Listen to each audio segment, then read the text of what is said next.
We live in beautiful Silverton, Oregon, and we're the third generation in our house, our farmhouse here in Silverton. Living in Oregon to me it's a blessing because we water ski, we ride bikes, camp year round, so for us, we're a very active family.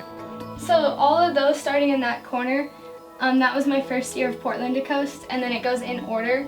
And so I left a space for this year, so then that way I don't have to, like move them all around. So I'll just put it up there so it goes with all of the other Hood to Coast ones.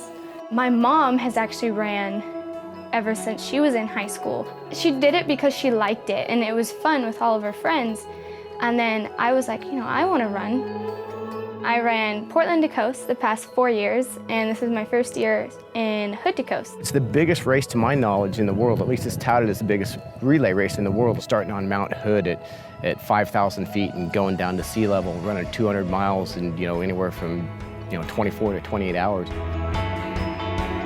And we needed a team, and so I asked my parents to do it. I begged them. It was never really planned. It's just like the team just kind of fell together. It's like, hey, I know this person, I know this person. We didn't want some crazy competitive team that, that wasn't gonna have fun.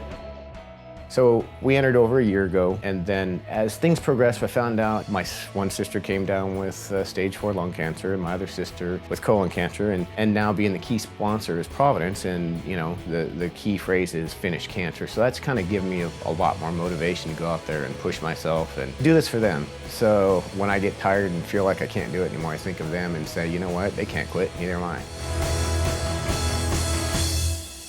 You will never meet any other people who play sports that are more fun and outgoing than runners.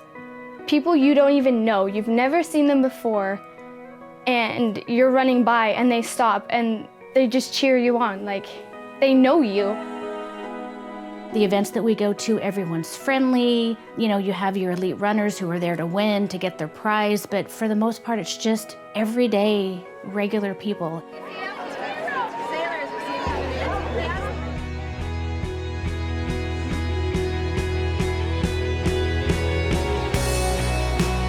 When it comes to Hood to Coast, I might warm up for my first leg. I always think of warming up is I'll go out and use my first mile to warm up, and then I'll try to get faster each mile.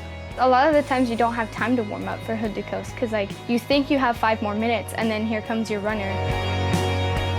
My second leg is my hardest leg. It's remote, and hearing stories of people say there's times where there's quite a few runners around you, and then there's times where in front and behind you cannot see anybody.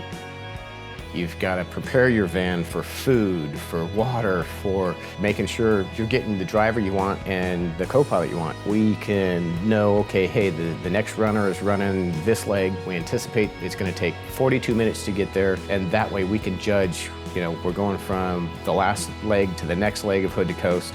We know, at least estimate, hey, do we have time to stop halfway between this runner's leg and cheer them on? The most challenging part, I think, is probably going to be getting sleep. Last year I didn't sleep at all for over 24 hours, but I was so pumped that I didn't even realize that I wasn't even sleeping.